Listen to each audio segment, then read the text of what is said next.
Sembla que toca patir per l'oratge per a les festes de la Puríssima, almenys la primera part. Avui el dia ja ha sigut plujós, gris des de primera hora del matí i les pluges aniran a més. De fet, tenim un avís d'EMET, un avís groc per precipitacions que sobretot en les zones litorals i prelitorals de la Comunitat Valenciana poden deixar registres importants acumulats de precipitació que en apenas una hora poden deixar més de 20 litres per metre quadrat i en 12 hores 60 litres per metre quadrat.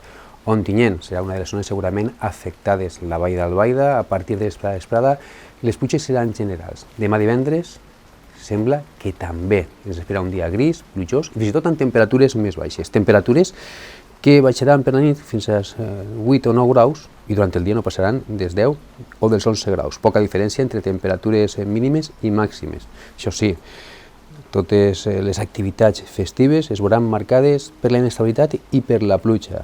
L'envolà de demà divendres, amb precipitacions localment moderades i persistents. De vesprada continuarà afectant la pluja les zones del centre i del sud de la comunitat. Dissabte començarem el cap de setmana amb oratge inestable, gris i plujós. Ara bé, podem dir que amb bones notícies de cara a la segona part del dia, perquè sembla que dissabte a partir de migdia remeten les precipitacions. Fins i tot podien veure algunes ullades de sol i el matí plujós donarà pas a una vesprada d'oratge incert, insegur, però en principi amb una probabilitat molt baixa de precipitació.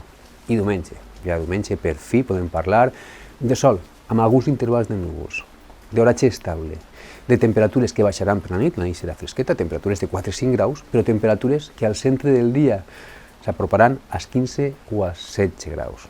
Per tant, un inici de Puríssima amenaçat per la pluja, amb molta probabilitat, més del 90% de probabilitat de precipitacions que aniran remetent al llarg del cap de setmana i sembla que dissabte, a partir de la vesprada, desapareix la precipitació.